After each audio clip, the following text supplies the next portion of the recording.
Guys আপনাদেরকে একটা জিনিস দেখাই। এই হচ্ছে আমার খালাতো বোনদের বাসা। এই যে বিয়ের লাইটিং এখানে। আর ঠিক তার অপোজিটে হচ্ছে এই বাসাটা। এটা ২ তলা একটা বাসা কিন্তু একদম পরিত্যক্ত। নিচে যে লাইট দেখছেন এখানে মনে হয় একজন লোক থাকে দারোয়ানের মতো, যে হচ্ছে জাস্ট বাসাটা পাহারা দেয়। আর লাইটটা অন করে দিয়ে যে দিনের বেলাতে শুধু আসে, রাতের বেলা আসে না। আর এই বাসার ঠিক এই পাশে হচ্ছে ওদের রুম।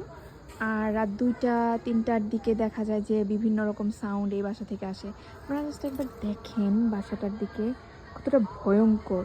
ওই যে মানে আমরা এত লাইটিংয়ের মধ্যে এখানে দাঁড়ায় আছি, তারপরেও এত পরিমাণে ভয়ঙ্কর লাগতেছে। চিন্তা করেন যখন এই বাসায় কোনো লাইটিং থাকবে না বা কিছু থাকবে না, তো এই বাসাটা সামনে থেকে দেখতে কতটা ভয়ঙ্কর লাগবে। তো এই সাইডটাতে মানুষজনও যায় না, একদমই একদম অন্ধকার। এই সাইডে কেউ যাতায়াত করে না, রাস্তাগুলোও দেখেন একদম অন্ধকার। শুধুমাত্র বিয়ে বাড়ির জন্যে হচ্ছে এতটা ক্রাউড, আর কিছুই নাই।